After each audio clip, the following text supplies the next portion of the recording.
All right, today we are diving into one of the most misunderstood and, honestly, one of the most powerful temperament blends out there, the choleric phlegmatic.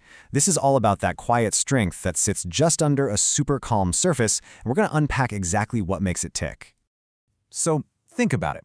When you see someone who's really calm and easygoing, what's the first thing that pops into your head? For a lot of us, it might be words like lazy or unmotivated. But what if that outward calm is actually masking an absolutely unshakable inner resolve? What if what we're seeing as passivity is really a deep well of peace? This quote just captures the phlegmatic approach perfectly.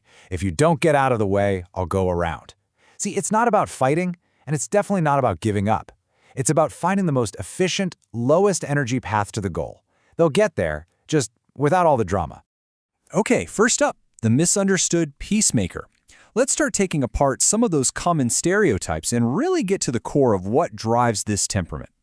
Yeah, the typical view of a phlegmatic isn't always the most flattering. They can get labeled as slow or maybe lacking ambition and, willing to do just about anything to avoid a confrontation.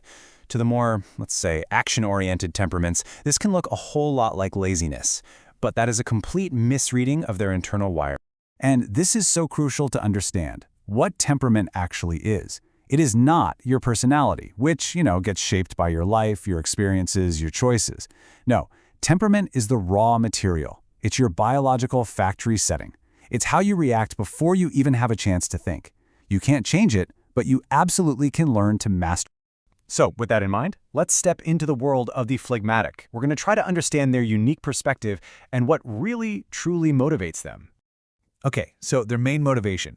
It's actually pretty simple, but it's incredibly powerful. The phlegmatic isn't driven by a need for power or, getting tons of social approval. Their entire operating system is built to do one thing: conserve energy and maintain peace, both inside and out. Every single action or inaction is fundamentally about protecting that core stability. You'll notice their traits are really just two sides of the same coin. That desire for peace makes them fantastic listeners and amazing collaborators, but it can also make them cling to the way things are and avoid a conflict that might actually be necessary. But what's so fascinating is that hidden will of iron. They don't really fight back, no, they just refuse to move. So what on earth happens when you combine this calm, steady temperament, which we can think of as water, with the driven, get-it-done choleric, which is like fire? Well, you get something truly unique.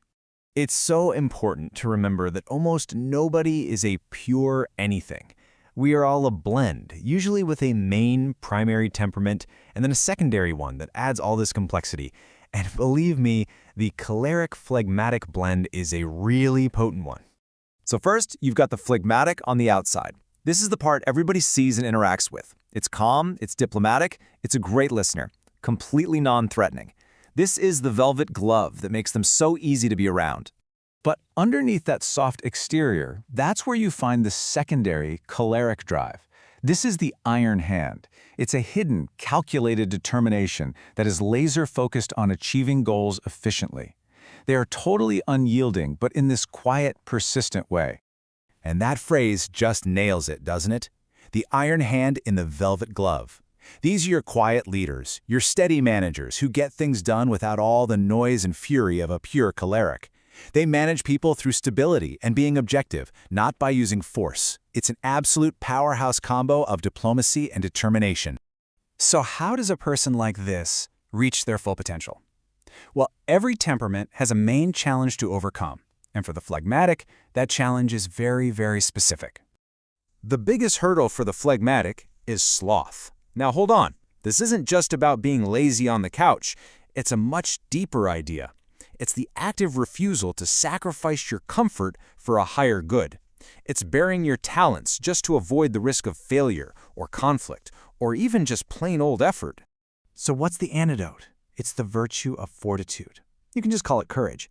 Fortitude is making that active decision to endure discomfort for something that actually matters. It's about taking initiative, speaking up when it's easier to be quiet, and pushing past that natural desire for ease to achieve something meaningful. This is the key that unlocks all that hidden strength. So how do you actually build it? Well, it starts with practical steps. First, do the hardest thing on your to-do list first. This builds that mental muscle of choosing difficulty over comfort. Second, practice expressing your opinion, even if you just start small. And third, set ambitious goals. This forces you to move beyond what's comfortable and tap into that hidden choleric drive. Let's bring this all together now. When a phlegmatic decides to embrace fortitude, they don't suddenly become loud or aggressive. Nope. They become something far more powerful. I absolutely love this quote. It just perfectly captures the essence of a developed phlegmatic. Their progress isn't flashy, it's not fast, but it is relentless. They don't burn out. They just keep going, steadily, persistently, until they hit their goal. So in the end, their calm is not a weakness. It's a superpower. I mean it. In a world that is just increasingly chaotic and loud and anxious, the person who can stay steady, objective, and reliable, that person becomes an invaluable pillar of peace and strength for everyone around them. And that kind of leaves us with a final thought, right? We are constantly surrounded by noise, by shouting, by strong opinions. But maybe the greatest strength isn't found in the person who shouts the loudest, but in the one who quietly, calmly, and persistently just gets the important things done. What can we all learn from that?